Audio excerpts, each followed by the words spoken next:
I used to be Leopold the Golden, Leopold the Fortunate. They called me the grand inventor of greatest engineering. Leo's Fortune was originally conceived as a smartphone adventure, but as is the case with any successful game, it's seen many ports to other platforms. The most recent appearance is on the PS4 and Xbox One, and running at a steady 60 frames per second and 1080p, the game has never looked better. Unfortunately, performance is not everything, and the simple controls and puzzles are fine on a portable device, but mundane when a controller is in your hands. Leo's Fortune is a solid platformer, but if you're willing to spend a little bit more money, you can find a far more engrossing experience. You play the game as Leo, who is essentially an inflatable fluffy ball. He looks adorable with his huge eyes, soft fur and endearing moustache, but do not be fooled by his appearance as he is a bitter old bull. The story begins with his riches being stolen and a simple case of whodunit ensues. Each level begins with Leo informing the player about a potential suspect within his family, and he gives us a brief history about them. Over the course of the game, you'll visit 5 different locations which all look significantly different from the last. You will traverse across pirate ships, grassy knolls, or even find yourself burrowing into volcanic caves. The levels look elegantly crafted with wonderful hand-drawn art and a diverse colour palette. When aboard pirate ships, you'll be greeted with underwater puzzles and so forth. There is a limitation as to how complex these puzzles can be though, as you are pretty confined by the control options, as Leo has no limbs. He can move left and right, jump, plummet or inflate. By modern platforming standards, the precision of his movements can feel a bit sluggish, as you will miss timed jumps or slide off platforms.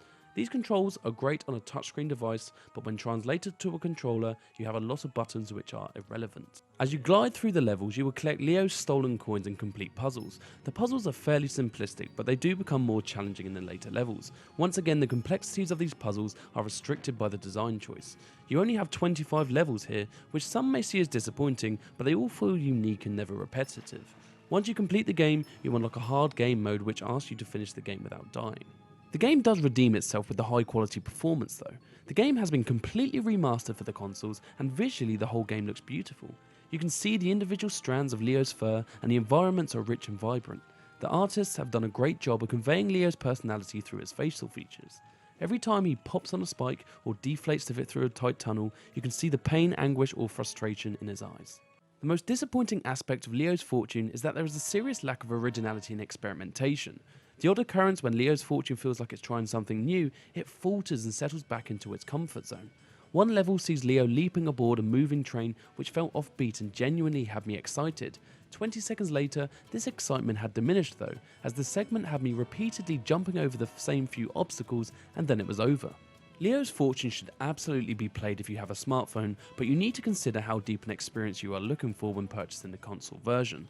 On Xbox One, the game retails at $6.99, which is certainly great value, but if you are looking for a more challenging and comprehensive experience, Limbo or Rayman Legends, albeit slightly more expensive, would be the smarter choice.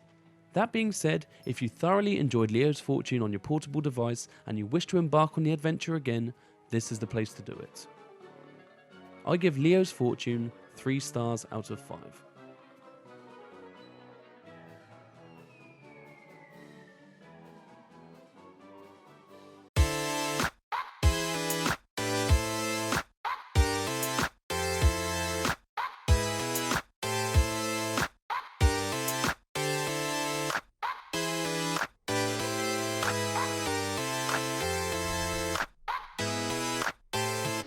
Yo, if